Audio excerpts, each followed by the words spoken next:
vou conversar hoje com o Igor, vice-presidente da igreja, de uma das igrejas inclusivas de Goiânia. Olá, como vai? Tudo bem? Tudo bem, e você? Tudo jóia. Eu achei vocês pela internet, viu? Eu fiz uma pesquisa aqui, busquei algumas igrejas inclusivas, depois eu liguei e quero te falar que eu fiquei muito agradecido pela tua disponibilidade, pela confiança em bater um papo com o canal aqui, Linha de Divisa. E eu queria te perguntar, como é que surgiu, assim, como é que surgiram as primeiras igrejas inclusivas nos Estados Unidos? Amém.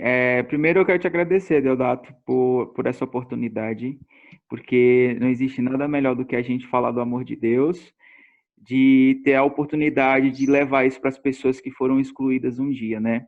E a gente fica muito grato por isso, eu fico muito grato por isso, eu agradeço muito a Deus.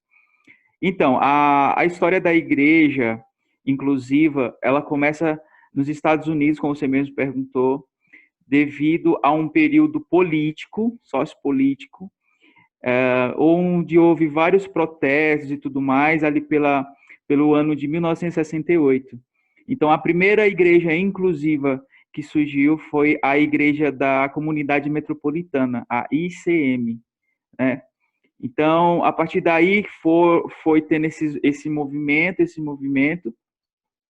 e os gays, eles se viram, né? Porque tem um filme, eu não sei se você já viu, que é Orações para Bob, que foi um filme gravado em 84, se eu não me engano, e foi exibido em 85, de um livro onde a mãe, que é a Mary, né? Ela escreve a história do filho, que é gay, e ela super religiosa, ela usa a homofobia e a sua religiosidade para acusar, transformar o seu filho, e com essa pressão toda ele acaba se matando, ele se joga de um viaduto, né? E ela vai procurar essa igreja. Eu não sei se o filme relata realmente essa igreja, se é a comunidade metropolitana mesmo, eu não lembro, mas eu acho que sim. E ela tem um diálogo muito forte ali com um dos pastores, né? E ela começa a dizer que o homem que deita contra o homem, ao pastor fala, mas na mesma passagem diz que o homem que se fizer a barba é condenado, se a criança desobedecer, os pais precisam matar a criança. E essas coisas começam a entrar na cabeça dela e ela vai pesquisar, que é o importante, né? As pessoas são muito, vamos dizer assim, acomodadas. Como é o nome do filme? Orações para Bob. Tem aí no Netflix, tem... Então, não tem no Netflix, mas no YouTube você encontra, né? Você encontra, tem alguns sites também de vídeo que é um filme antigo, né? Se eu não me engano, ele foi lançado em 85, não era nem nascido, para você ter uma ideia, esse filme. Mas foi um campeão de críticas, porque mexeu com um tema muito grande. E o engraçado é que essa igreja metropolitana, a ICM, ela tinha esse papel de acolher e trabalhar a questão da AIDS naquela época que houve essa pandemia, né, vamos dizer assim, no mundo. Inclusive, a mãe dele, no filme, retrata isso, fala que era o castigo de Deus, né, que a AIDS era um castigo de Deus, é uma coisa que a gente ouviu muito.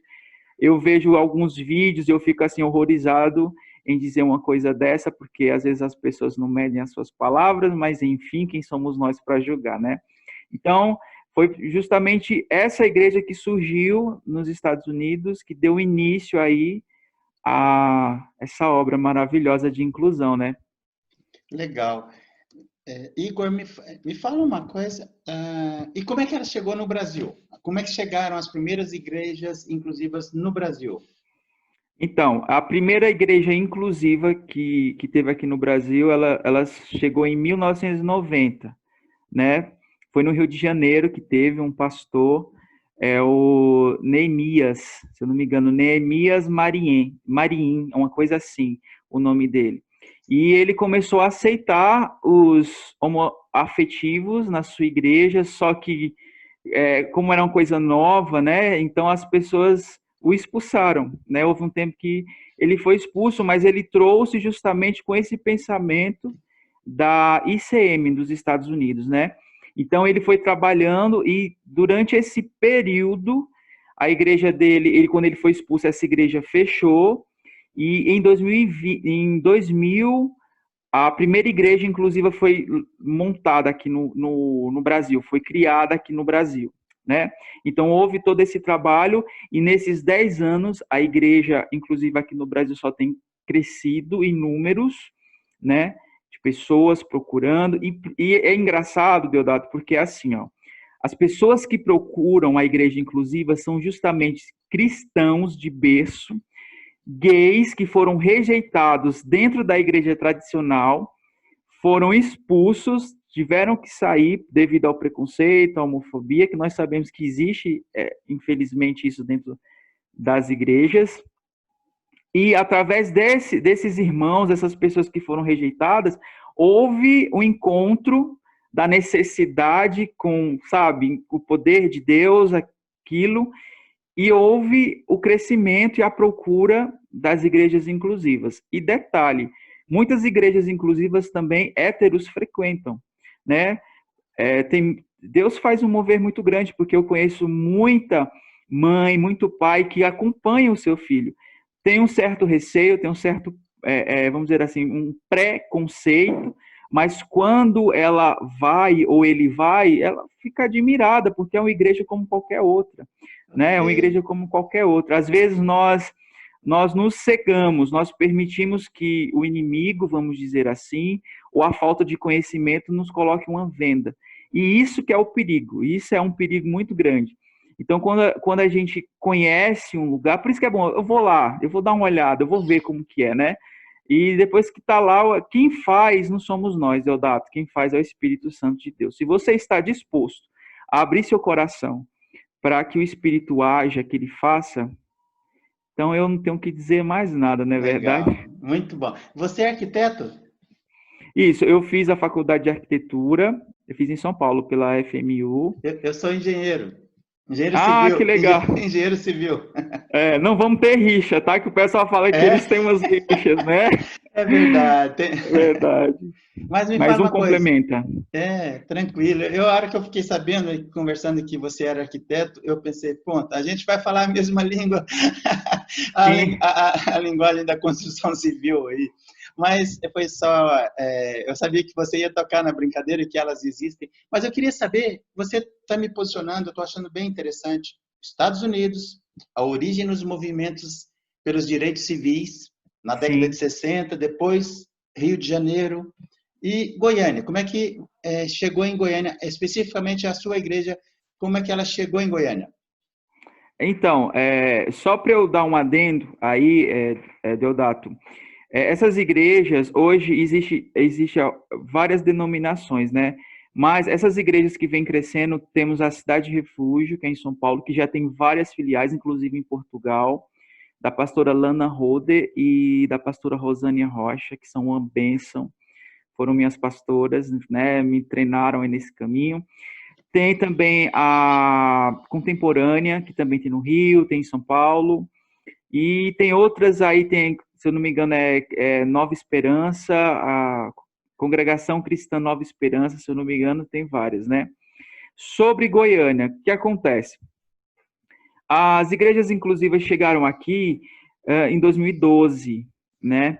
Eu fiz um estudo aí, chegaram aqui em 2012. Por que eu fiz o estudo? Porque eu não era daqui, eu não sou daqui de Goiânia, né? Eu moro em Anápolis, na verdade, e nós, como cuidamos lá da igreja, o templo sede fica lá em Goiânia. Então, todo domingo, tudo a gente faz esse deslocamento para ir, né? E a gente vai fazendo uma pesquisa, vai fazendo tudo e descobre, então, desde 2012, que vem crescendo, né?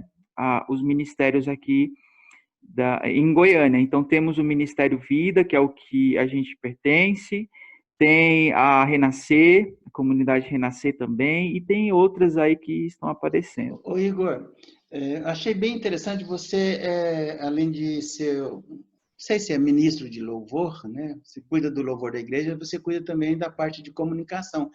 Sim, E você trabalha com marketing digital. Quando eu sim. fiz a pesquisa, eu fiquei muito, assim, achei muito interessante as células digitais que vocês têm.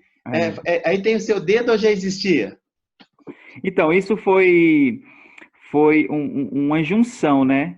Então é uma coisa que a gente já estava planejando, só que tem um peso, vamos dizer assim, sabe, Deodato? Porque às vezes o pessoal tem certas opções. Então imagina, já é difícil o povo ir para a igreja, né? Diz que é mais fácil alguém tirar você da igreja do que você levar alguém para a igreja, né? Igor, essa dificuldade existe tanto nas igrejas tradicionais heterossexuais e, pelo que eu vejo, nas igrejas inclusivas também, a mesma coisa, mesma A dificuldade. mesma coisa. E o triste dessa história, Deodato, só para a gente dar um complemento aqui, é que o pessoal, pelo fato de ser homossexual, tem uma debilidade muito grande de carência. Eles se sentem carentes porque eles já foram rejeitados pela sua família, aí já são rejeitados pelo mundo, já são rejeitados no trabalho. Então, essas pessoas tentam procurar um conforto e vamos dizer assim, e uma companhia. Então, as pessoas vão muito para a igreja também atrás de um relacionamento. E é um relacionamento que é igual a um relacionamento hétero. Nós acreditamos que o sexo é só depois do casamento, né? Nós acreditamos nisso. Pelo menos o Ministério Vida acredita nisso, né? E as pessoas têm essa debilidade, essa falta de aceitação. Então, às vezes as pessoas vão para a igreja procurando relacionamento, conhecem a Jesus, aí acabam encontrando a pessoa e sai da igreja, né? Aí volta para o mundo de novo. Eu sei que isso também existe em outras denominações que não sejam inclusivas, mas as pessoas procuram muito isso, né? Por isso que é difícil da gente segurar essa ovelha, mas quando Deus age, quando o trabalho é sério, a gente consegue, né, controlar isso Desculpa aí. eu te interromper.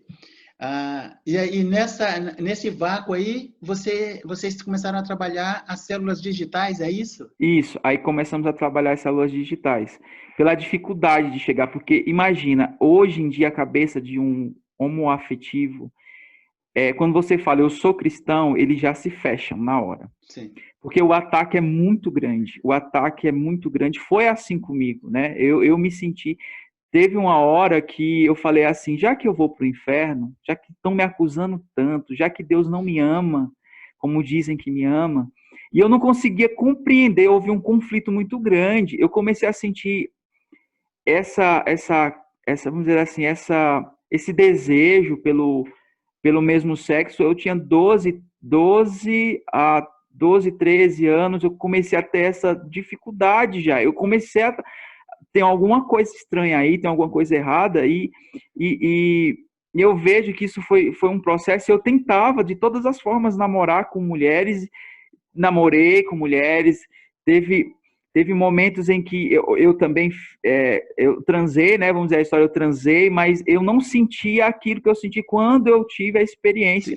Segura um pouquinho só, que essa aí vai ser pauta para o nosso segundo vídeo. Eu ia te perguntar, então eu ia te pedir a permissão para entrar numa esfera que eu não sei se você gostaria de falar, mas eu gostaria de ouvir a tua história de vida, como você Certo? chegou à Igreja Inclusiva. Você não é do estado de Goiás, você é de São Paulo? Não, eu sou de Pernambuco. Uhum. Caruaru? Não, eu sou de uma cidadezinha chamada Itaíba. Eu quero, assim, como já está aqui no limite do tempo desse primeiro bate-papo, eu quero te agradecer muito, mas muito mesmo pela tua disponibilidade, por aceitar bater esse papo com a gente, tá bom? E, na sequência, no próximo vídeo, eu gostaria de conversar com você sobre a tua trajetória até chegar na Igreja Inclusiva de Goiânia, tá bom? Muito obrigado, fica com Deus. Obrigado, eu. Um abraço. Você também. Tchau, tchau.